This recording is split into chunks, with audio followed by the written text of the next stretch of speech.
Impact.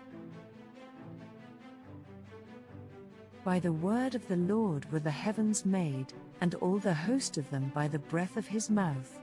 For he spake, and it was, he commanded, and it stood fast. Psalm 33:6-9.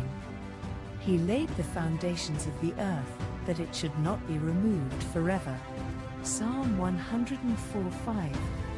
As the earth came forth from the hand of its maker, it was exceedingly beautiful.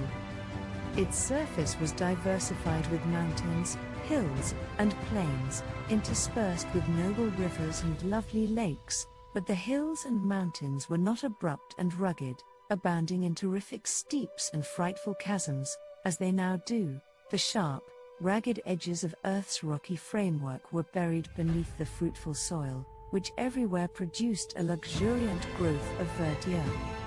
There were no loathsome swamps or barren deserts. Graceful shrubs and delicate flowers greeted the eye at every turn.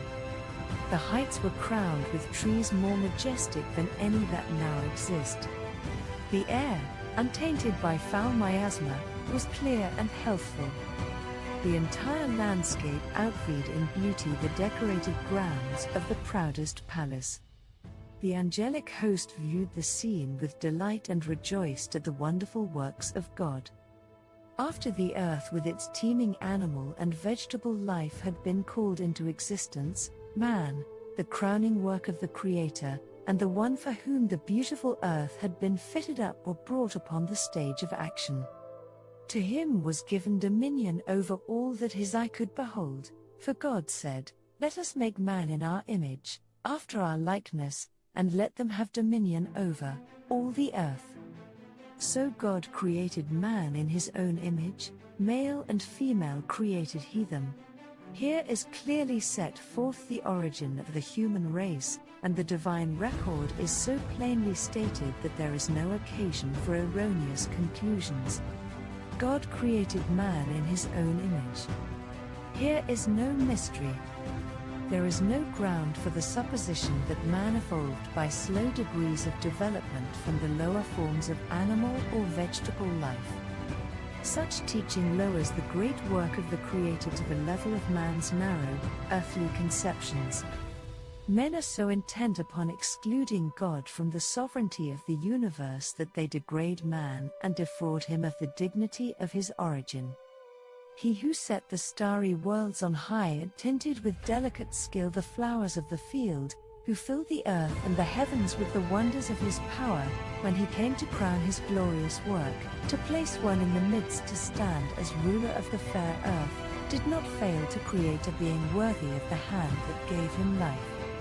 The genealogy of our race, as given by inspiration, traces back its origin, not to a line of developing germs, mollusks, and quadrupeds, but to the great Creator. Though formed from the dust, Adam was the Son of God. He was placed, as God's representative, over the lower orders of being. They cannot understand or acknowledge the sovereignty of God, yet they were made capable of loving and serving man. The psalmist says, "Thou madest him to have dominion over the works of thy hands, thou hast put all things under his feet, the beasts of the field, the fowl of the air, and whatsoever passeth through the paths of the seas." Psalm 8:6-8. Man was to bear God's image, both in outward resemblance and in character.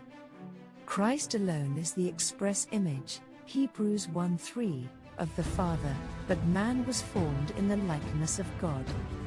His nature was in harmony with the will of God. His mind was capable of comprehending divine things. His affections were pure, his appetites and passions were under the control of reason. He was holy and happy in bearing the image of God and in perfect obedience to his will. As man came forth from the hand of his Creator, he was of lofty stature and perfect symmetry. His countenance bore the ruddy tint of health and glowed with the light of life and joy. Adam's height was much greater than that of men who now inhabit the earth. Eve was somewhat less in stature, yet her form was noble and full of beauty. The sinless pair wore no artificial garments, they were clothed with a covering of light and glory, such as the angels wear. So long as they lived in obedience to God, this robe of light continued to enshroud them. Thanks for watching.